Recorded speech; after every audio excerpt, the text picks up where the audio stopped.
Vietu, tā ir nauda, tās ir smukas drēbes, ir ļoti daudz tās vervētājas pašas, ja, kas tur ir bijušas, tās meitenes, kas tur jau ir, teiksim, to visu redzējušas, kāpēc ir jāprec viņas tās. Tāpēc, ka tu vari saņemt jaunu mobīlo telefonu, tāpēc, ka tu vari smuki apģērbties, tu vari pieaudzēt nagus, matus un tā tālāk. Ja.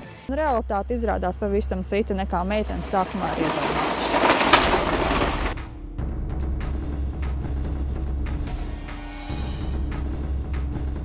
Pakistānietis jūt vai indietis jūt, ka viņš ir nopircis šo sievieti. Protams, viņam cieņas pret viņu liels nebūs.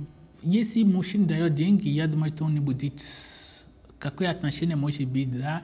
Значит, я не могу ее принимать как женщина, да. И поэтому я не могу вам сказать, как мужчина, да, но это чуть-чуть унизительно, да, что как, ты как женщина тебе сказать, вот, возьми 1000 и мы фиктивно делаем эту бумагу. Надо понимать, что семья для африканцев, да, это очень важно. Семья это не ерунда, что вот ты женишься на человек и как все. И поэтому я не уверен, что кто-то может идти на такой и звонить своей маме или папе, сказать, вы знаете, я делаю фиктивный брак, чтобы получить бумагу.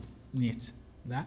Может быть, они скрывают и говорят на какой-то очень маленький круг людей, которые это знают реально. Laulība jau nav tikai papīra, laulība jau nav tikai zīmogs. Ja? Laulībā vienmēr ir bijusi kaut kāda cita mazliet nozīme vispār cilvēku prātos. Šī ir savienība starp vīrieti un sievieti, kas šobrīd ir pataisīta par tādu kā preci, kas tiek tirgota. Tas arī ir jautājums par vispār par morāli.